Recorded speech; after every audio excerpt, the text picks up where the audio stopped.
Renforcer l'éthique de magistrats, appliquer des sanctions disciplinaires à l'encontre des juges corrompus pour mieux lutter contre la corruption, telles sont entre autres suggestions du premier secrétaire de l'Union panafricaine pour la démocratie sociale et chef de file de l'opposition politique congolaise, Pascal Nsatimabia, qui a rompu le silence depuis ce mardi 13 décembre 2022 à Brazzaville à l'occasion d'une conférence de presse qu'il a animée. Éradiquer la corruption est avant tout une question de volonté politique et de liberté d'exercice du pouvoir judiciaire, et non des commissions parlementaires.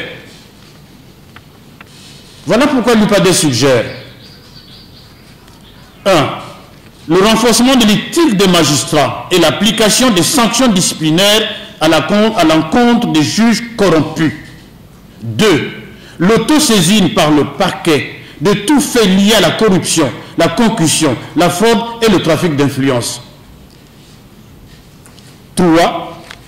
La création d'un pôle financier indépendant auprès de la Direction générale de la police judiciaire, former des cadres rompus aux techniques financières, lequel pôle bénéficiera du pouvoir de s'autosaisir et de déférer au parquet tout contrevenant à la loi sur la corruption, la concussion, la fraude et l'enrichissement illicite. La question de l'unité nationale était aussi au cœur de sa préoccupation. Nsatimabia propose la construction d'un mausolée dédié au père fondateur de la République, afin de consolider l'unité nationale. Les pères fondateurs de la République, auxquels nous nous référons si souvent, sont malheureusement effacés de l'imaginaire collectif et de la conscience patriotique. Il nous faut alors réhabiliter leur mémoire. Comment ? Nous suggérons, pour consolider l'unité nationale, 1. La construction d'un mausolée dédié au père fondateur, afin de reconstituer objectivement l'histoire de notre pays en restituant son passé. 2.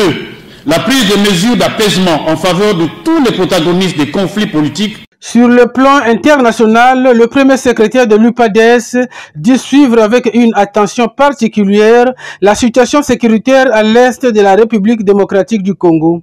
Ainsi, il exhorte les organisations sous-régionales de l'Afrique de l'Est à apporter une assistance à ce pays. Aujourd'hui, le M23, le groupe rebelle le plus structuré et le plus soutenu, occupe une partie du Kivu et se livre à des pillages honteux des ressources minières dans un climat de terreur généralisé.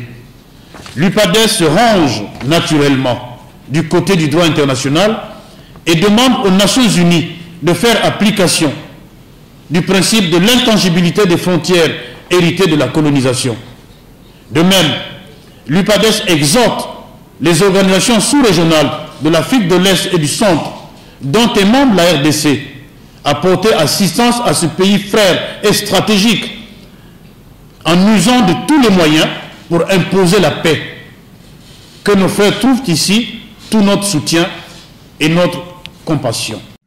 Parlant de son parti, l'UPADES, Pascal Nsatimabia fixera dans les prochains jours les nouvelles orientations contenues dans son programme d'activité exercice 2023, notamment la mise en œuvre de nouvelles méthodes d'animation et de mobilisation du parti, ainsi qu'une nouvelle grille de cotisation statutaire et de nouvelles méthodes de recouvrement.